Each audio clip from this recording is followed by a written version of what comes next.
அன்பான நண்பர்களே வணக்கம். கவிஞர் கண்ணதாசன் அவர்களின் சேரமான் காதலி வாசிப்பது ஸ்ரீலதா தயாளன். போன பகுதியின் தொடர்ச்சியாக அத்தியாயம் 23. நடுவில் சிக்கிய மான்கள். அரசியல் சதுரங்கத்தில் 2 வகையுண்டு. நேரடியாக இறங்கி உள்ளதை உள்ளபடி சொல்லி உண்மை நேர்மை என்று பாடுபட்டு இறுதியில் இருக்குமிடம் தெரியாமல் போவது. இன்னொன்று குறுக்கு வழியில் இறங்கி காய்களை நகர்த்தி நண்பனையோ உறவினனையோ கொல்ல வேண்டுமென்றால் கொன்று அரங்கத்தில் நேர்மையாக நடித்து அந்தரங்கத்தில் வஞ்சகனாகி எந்த வழியில் வெற்றி கிடைக்குமானாலும் அந்த வழியை நாடுவது. மகாபாரதம் 2க்கும் உதாரணம் காட்டுகிறது. நேர் வழிக்கு பரந்தாமன், குறுக்கு வழிக்கு சகுனி. அண்ணனை கொன்ற தம்பி, அப்பனை கொன்று பட்டத்திற்கு வந்த மகன். சரித்திரத்தில் ஒவ்வொரு பக்கத்திலும் இவையே மாறி மாறி வருகின்றன. பதவிக்கு வருவதற்கு இவற்றில் எந்த வழியையும் கையாளுவதற்கு தயாராக இருந்தான் ரவிவர்மன். பத்மாவதி உள்ளே நுழைந்தபோது அவன் அவளை பார்த்தும் பாராதவன் போல் இருந்தான். அவளும் அதே நிலையில் உட்புறமாக சென்றாள். ஆனால் மகிழ்ச்சி பெருக்கில் அவள் திளைத்திருப்பதை அவள் முகம் காட்டிற்று. கணவன் வெளியில் இருக்கிறான், சிறையில் இல்லை என்ற ஒன்றே அவளுக்கு போதுமானதாக இருந்தது. படைகளில் பெரும் பகுதி தன் வசம் என்ற துணிச்சலில் தான் ரவிவர்மன் வீட்டுக்கே வந்திருந்தான், விடை பெற்று போக. சிறைசாலை காவலர்களும் அவன் வசம் இருந்ததால் அது சுலபமாகவும் நடந்துவிட்டது.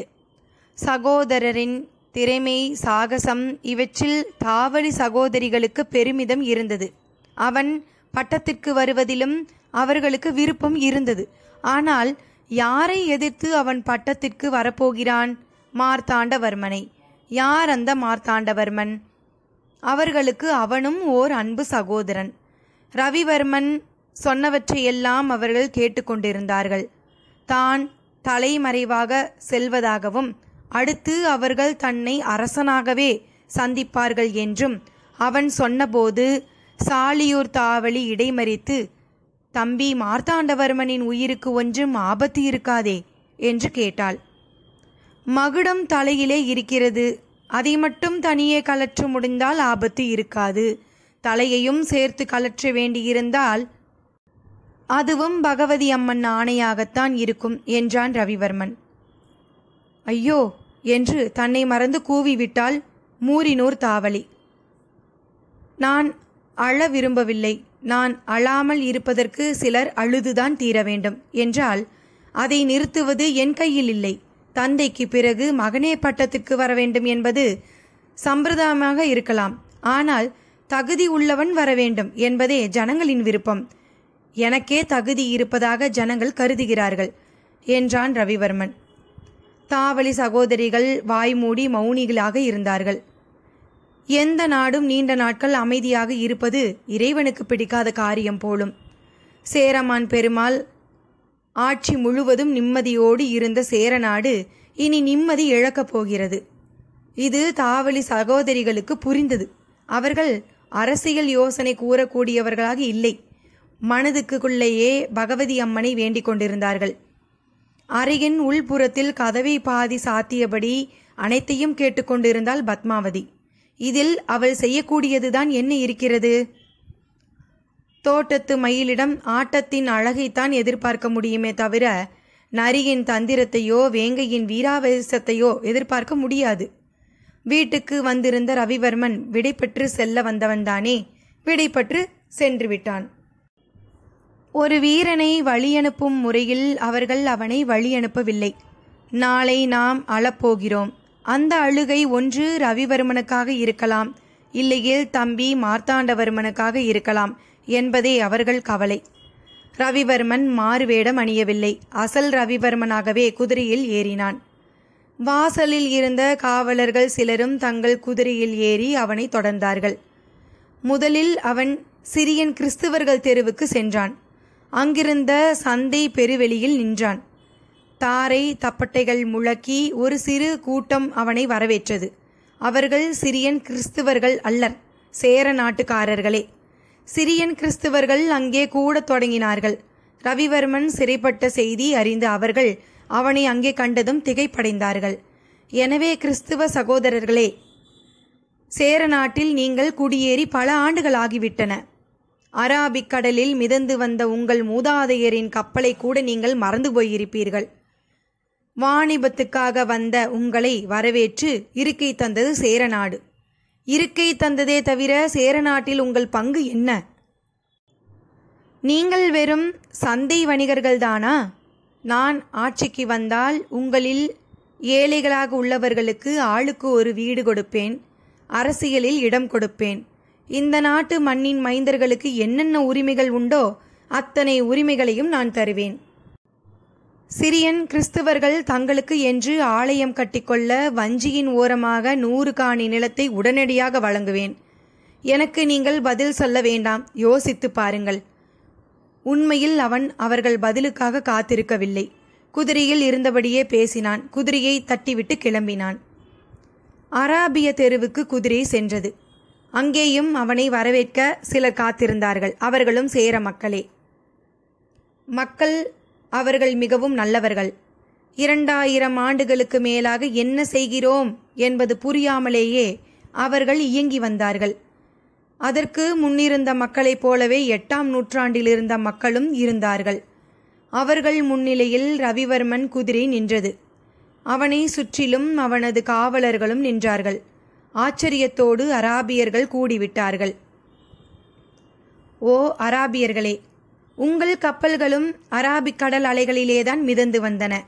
நீலக்கடல் அலையிலே நீந்தி வந்த உங்களை காலக்கடலில் கரை சேர்க்க நான் வந்துள்ளேன். வளம் மிகுந்த சேரநாட்டு மண்ணில் குடிமக்களாக உங்களை ஏற்றுக்கொண்டது சேரநாடு. இனி உங்களை சேரநாட்டு அமைச்சர் பிரதானிகளாக ஏற்றுக்கொள்வது என் பொறுப்பு. நான் சமயங்களை கடந்தவன், சமயத்துக்கு தகுந்தாற்போல் பேசி அறியாதவன். ஒரு பாவமும் அறியாத, ஒரு திறமையும் இல்லாத மார்த்தாண்டவர்மனை ஆட்டி படைக்கிறார் நாராயண நம்பூதிரி. நம்பூதிரிகளின் அதிகாரம் இங்கே இருக்கும் வரை பிற சமயத்தவரின் எதிர்காலம் இருளடைந்தே இருக்கும். மகுடத்தை என் தலையில் ஏற்றுங்கள். அரண்மனை வாசலை உங்களுக்காக திறந்து வைக்கிறேன். நீங்கள் எனக்கு பதில் சொல்ல வேண்டாம், யோசித்து பாருங்கள். ரவிவர்மன் குதிரை புறப்பட்டு யூதர்கள் தெருவுக்கு சென்றது. அங்கேயும் இதே மாதிரி ஒரு நாடகம். யூதர்களின் வரலாற்றை பற்றி, சமய அபிமானத்தை பற்றி அங்கேயும் சொற்பொழிவு நிகழ்த்தினான் ரவிவர்மன். அராபிய தெருவிலும் சிரியன் கிறிஸ்துவர் தெருவிலும் நடைபெறாத ஒரு சம்பவம் இங்கே நடைபெற்றது. யூத வணிகர்களிடம் சேர்த்து வைத்திருந்த ஒரு பொன்முடிப்பை யோகோவா அவனிடம் அளித்தார். ரவிவர்மன் புறப்படும் போது யோகோவாவிடம் மெதுவாக மதுரையில் யூஜியானா பத்திரமாக இருக்கிறாள் என்று சொல்லிவிட்டு புறப்பட்டான். வஞ்சியின் எல்லை ஓரமாக சேர மக்கள் பெரும் திரளாக கூடியிருந்தார்கள். ரவிவர்மனுக்கு ஆதரவான சேனா வீரர்களும் அங்கே கூடியிருந்தார்கள். அங்கே அவனுக்கு பெரும் வரவேற்பு நிகழ்ந்தது. அவன் ஒவ்வொருவரையும் கட்டி தழுவினான், கன்னத்தை தட்டினான். அதில் ஒரு பெண்ணுக்கு கூட இல்லாத சாகசம் இவனுக்கு இருந்தது. அங்கே பேசும்பொழுது அவனது தொனியும் வேறு விதமாக இருந்தது. வஞ்சியின் மக்களே, கொஞ்சம் மலையாள கொடுந்தமிழ் மொழியில் மழலை பேசும் சேர மக்களே, வந்தவன் வாழ இருப்பவன் சாவதா? குதிரை வணிகத்திற்கு அராபியர்கள், நவமணி வணிகத்திற்கு யூதர்கள், மற்ற அத்தனை பொருட்களுக்கும் சிரியன் கிறிஸ்துவர்கள். வாயும் வயிறும் காய காய காயும் கரியும் விற்பதுதான் வஞ்சி மக்கள் தலையெழுத்தா? அவர்கள் மீது எனக்கு பகை இல்லை. அந்த பகை உங்களுக்கும் இருக்க வேண்டாம். வந்தவர்கள் ஆனாலும் அவர்களும் நம் சொந்தக்காரர்களே. ஏமாந்து போன உங்கள் வாழ்வில் புதிய விளக்கேற்றுவதே நமது பணி. பத்தினி கோட்டத்து பகவதி அம்மன் மீது ஆணை, சத்தியம் தழைக்க தர்மம் நிலைக்கவே நான் மகுடத்தை நாடுகிறேன். மார்த்தாண்டவர்மன் நம்பூதிரிகள் சபையின் கைப்பாவை. மாணிக்க தேரேறி மரகத பூங்கா அடைந்து ஆணிப்பன் ஊஞ்சலிலே ஆடி விளையாடி காணிக்கை வரும் பொருளிலே கண்மூடி ஆடுகின்றான். கிராம சபைகளுக்கு நம்பூதிரிகளே தலைவர்களாக இருக்க வேண்டும் என்பது என்ன விதி? முதலாம் சேரமான் பெருமாளுக்கு முந்திய சேரமான் நம்பூதிரிகளின் கிராம சபை ஆட்சியை ஏற்றுக்கொண்டதில்லை. அதனால் அவர் பட்ட பாட்டை வரலாறு கூறுகிறது. பொறையர் பரம்பரைக்கும் குட்டுவர் பரம்பரைக்கும் இல்லாத பெருமை இவர்கள் பரம்பரைக்கு எப்படி வந்தது? ஆட்சி முறையே நான் மாற்றுவேன், அரச தர்மத்திற்காக நான் பாடுபடுவேன், சூழ்ச்சிகளை நான் அறியேன், உங்கள் துணையையே வேண்டினேன். ரவிவர்மன் பேசி முடித்ததும் மக்கள் கைத்தட்டினார்கள். அவர்கள் எப்பொழுதும் தட்டுவார்கள். ஆண்டவன் அவர்களுக்கு கைகளை கொடுத்ததே தட்டுவதற்காகத்தானே. அங்கிருந்து ஆயிரக்கணக்கான வீரர்களுடன் கொள்ளி நகர் சேனை இருக்கைக்கு சென்று அதனை கைப்பற்றி கொண்டான் ரவிவர்மன். ரவிவர்மன் தப்பிவிட்ட செய்தியறிந்த நாராயண நம்பூதிரி ராஜ விசுவாசம் மிக்க சேனைகளை மார்த்தாண்டவர்மனின் அரண்மனையை சுற்றிலும் நிற்க வைத்தார். கிராம சபைகளுக்கு தூதுவர்களை அனுப்பினார். கிராமங்களில் இருந்த காவலர்களுக்கு தலைமை தாங்கி கிராம சபை தலைவர்கள் வஞ்சி நோக்கி நடந்தார்கள். வஞ்சி நகரம் பரபரப்படைந்தது. கிணறுகள் இல்லாத வீடுகளில் இருந்து வேகமாக வெளியேறி ஓடை தண்ணீரை குடங்களில் ஏந்தி பல பெண்கள் வீடுகளிற்கு கொண்டு வந்து வைத்து கொண்டார்கள். கதவுகள் தாளிடப்பட்டன. உள்நாட்டு போருக்கு வஞ்சி நகரம் தயாராயிற்று. நாராயண நம்பூதிரி மரணத்தை சந்திக்கவே தயாரானார். பரசுராமனின் இரத்தம் பழைய வேகத்தோடு துள்ளி எழுந்தது. ஒவ்வொரு இமைப்பொழுதும் என்ன நடக்குமோ என்று நகரம் எதிர்பார்த்தது. பொறுமை இழந்த நாராயண நம்பூதிரி நம்பூதிரிகள் மண்டபத்திற்கும் அரண்மனைக்குமாக மாறி மாறி காவலர்களோடு பறந்து கொண்டிருந்தார். மார்த்தாண்டவர்மனுக்கு பாதுகாப்பை பலப்படுத்திவிட்டு அவர் நம்பூதிரிகள் மண்டபத்திற்குள் நுழைந்தபோது மதுரைக்கு சென்றிருந்த சங்கரன் நம்பூதிரி கையை பிசைந்தபடி நின்று கொண்டிருந்தார். என்ன ஆயிற்று? நாராயண நம்பூதிரி கேட்டார். உயிர் தப்பி வந்ததே பெரிய காரியமாயிற்று, சங்கரன் நம்பூதிரி சொன்னார். யூஜியானா அவ்வளவு திறமை உள்ளவளா? இல்லை, அவள் அண்டியிருந்த தளபதி அரசமாணிக்கம் அவ்வளவு ஆசை உள்ளவன். சடையவர்மன் பாண்டியனை நீ சந்தித்தாயா? சந்தித்தேன். எந்த சைவத்தின் மீது அவனுக்கு பக்தி இருக்கிறதோ அந்த சைவ திருக்கோலத்திலேயே அவனை சந்தித்தேன். சைவ தர்மங்களை அவனுக்கு சொன்னேன். தளபதி அரசமாணிக்கமும் கூடவே இருந்தான். அடிமைப்பட்டு கிடப்பதிலிருந்து விடுதலை பெறுவது சைவ தர்மத்திற்கு விரோதமல்ல என்று அவன் பாண்டியனை நம்ப வைத்து விட்டான். பிறகு என்ன நடந்தது? பாண்டியர் படை புறப்பட்டு வருகிறது. ஆண்டிக்கோலத்தில் நான் முன்னாலேயே வந்துவிட்டேன். நாராயண நம்பூதிரி திகைத்தார். அவர் முகம் வியர்த்தது. ஒரு பக்கம் உள்நாட்டு போருக்கான ஆயத்தம், மறுபக்கம் பாண்டியர் படையை எப்படி சமாளிப்பது? கிராமத்து சேனைகளும் நகரத்திற்கு வந்து கொண்டிருக்கின்றன. பாண்டியர் படை இடையூறு இல்லாமல் உள்ளே நுழையப் போகிறது. ஆத்திரம் தாளாத நாராயண நம்பூதிரி ருத்ராட்சத்தை ஓங்கி தட்டிய போது கொங்கு நாட்டிற்கு சென்றிருந்த ஜெகநாத நம்பூதிரி உள்ளே நுழைந்தார். பயந்தபடியே அவனை கேட்டார் நாராயண நம்பூதிரி. என்ன செய்தி? கொங்கர் படை வந்து கொண்டிருக்கிறது. அதுவுமா? கவுடவே தேவன் நிதானத்தில் இல்லை. எதையும் பேசக்கூடிய நிலையிலும் அவன் இல்லை. நிதானம் இழந்த நிலையில் நாட்டியக்காரி மாதவி நீட்டிய ஓலையில் அவன் கைசாத்திட்டான். கவுடதேவனை படுக்கை அறையிலேயே மயக்கிய மாதவி கொங்கர் தளபதியையும் தன் உடலழகால் மயக்கினாள். 6000 படை வீரர்களோடு அவளும் வந்து கொண்டிருக்கிறாள். செய்தியை சொன்னார் ஜெகநாத நம்பூதிரி. வஞ்சி மக்களுக்கு அந்த குரல் கேட்டதோ இல்லையோ, அவர்கள் கண்ணீர் வடித்தார்களோ இல்லையோ, சங்கர நம்பூதிரியும் ஜெகநாத நம்பூதிரியும் கண்ணீர் வடித்தார்கள். அத்தியாயம் 24. ஞானப்புலம்பல். ஸ்ரீரங்கத்திலிருந்து புறப்பட்ட குலசேகர ஆழ்வார் உறையூரை கடந்து விரலிமலை வழியாக செல்லும்படி முதலில் சென்ற குதிரை வீரனுக்கு கட்டளையிட்டார். வழி நெடுகிலும் அவர் நிம்மதியற்றவராகவே இருந்தார். விரலிமலை வழியாக செல் என்று அவர் ஆணையிட்ட உடனேயே அவர் பாண்டிய நாட்டுக்குத்தான் செல்ல விரும்புகிறார் என்பதனை சீடகோடிகளும் பரிவாரங்களும் தெரிந்து கொண்டன. முன்பு அவர் கூறியிருந்தபடி திருமலைக்கு செல்வதானால் ஸ்ரீரங்கத்திலிருந்து வடக்கு நோக்கிதான் செல்ல வேண்டும். திருமலைக்கு செல்லாமல் பாண்டிய நாடு நோக்கி செல்வதன் பொருள் என்ன? யாருக்கும் அதன் பொருள் விளங்கவில்லை. யாரிடமும் எதையும் சொல்லக்கூடிய நிலையிலும் அவர் இல்லை. உடல் பல்லக்கில் இருந்ததே தவிர உள்ளம் சேர நாட்டிலே இருந்தது.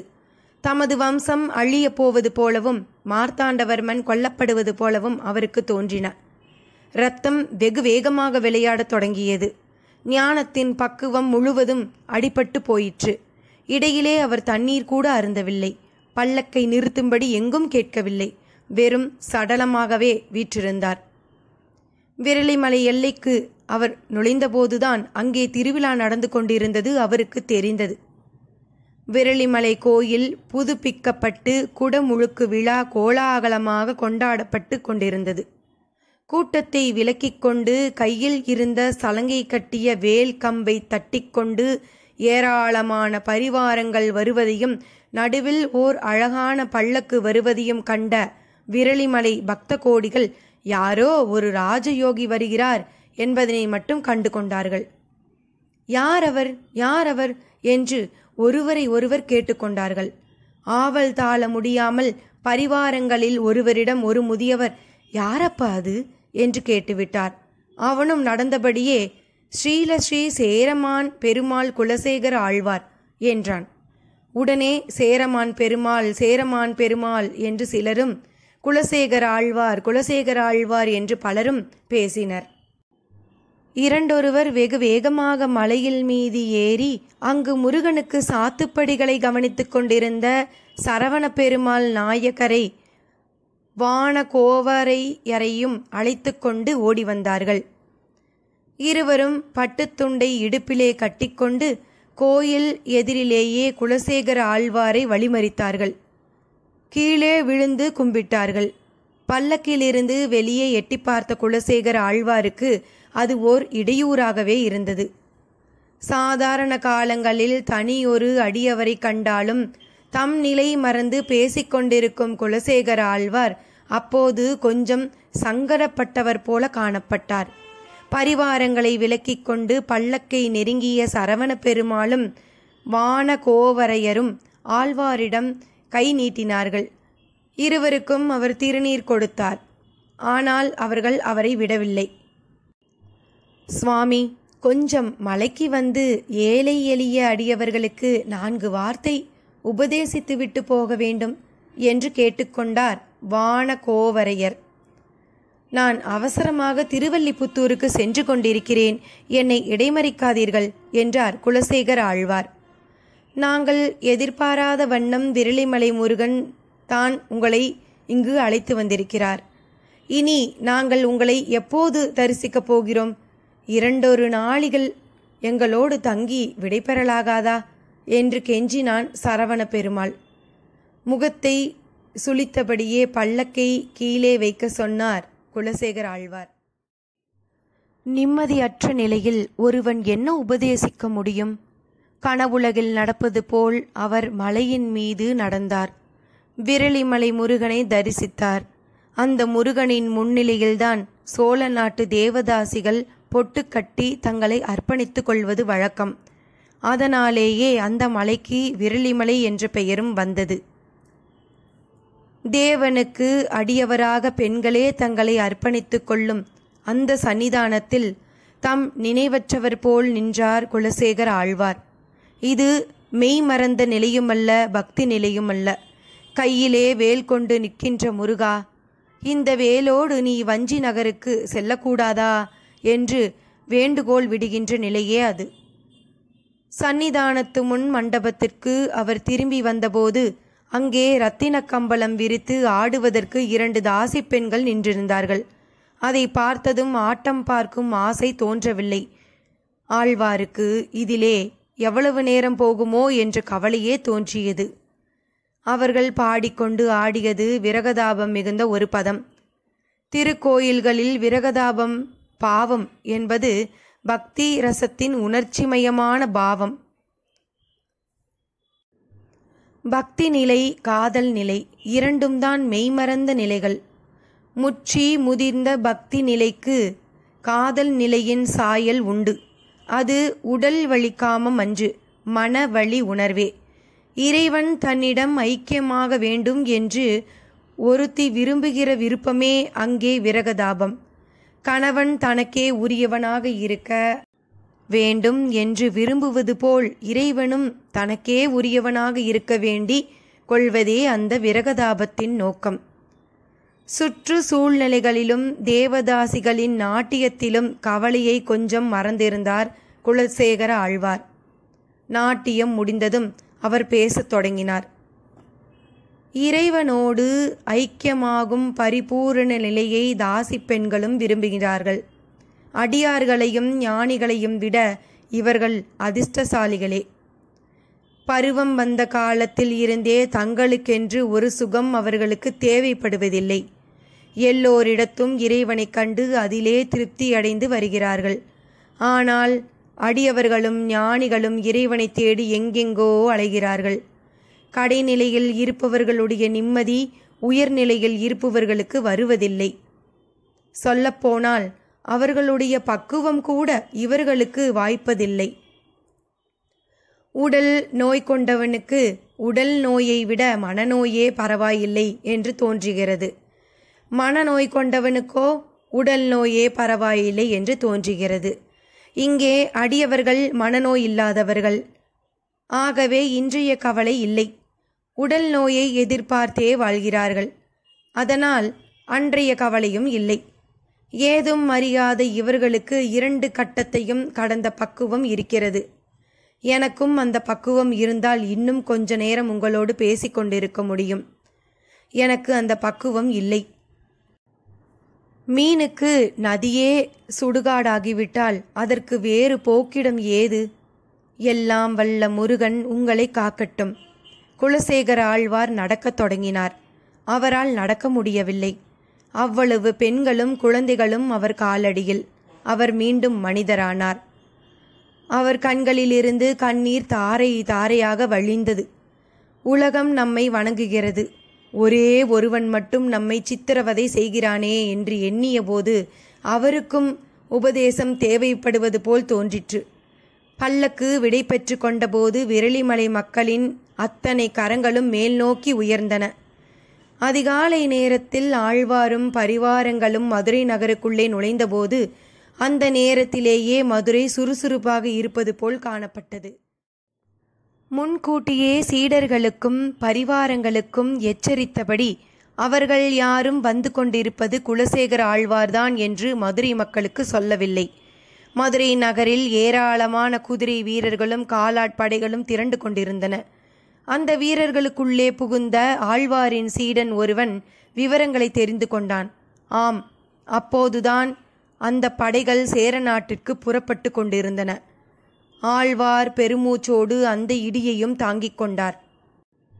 சென்ற தடவை அவர் திருவல்லிபுத்தூருக்கு சென்றபோது எந்த நான்மாட கூடல் அவரை மேலதாளங்களோடு வரவேற்றதோ அதே கூடல் நகரம் தன் மகனது கொலைக்களம் போல் அவனுக்கு தோன்றியது. இப்போது ரவிவர்மன் திட்டங்களெல்லாம் அவருக்கு கற்பனையிலேயே புரியத் தொடங்கின. மேலும் என்ன நடந்தது என்று அடுத்த பகுதியில் பார்க்கலாமா? நன்றி நண்பர்களே.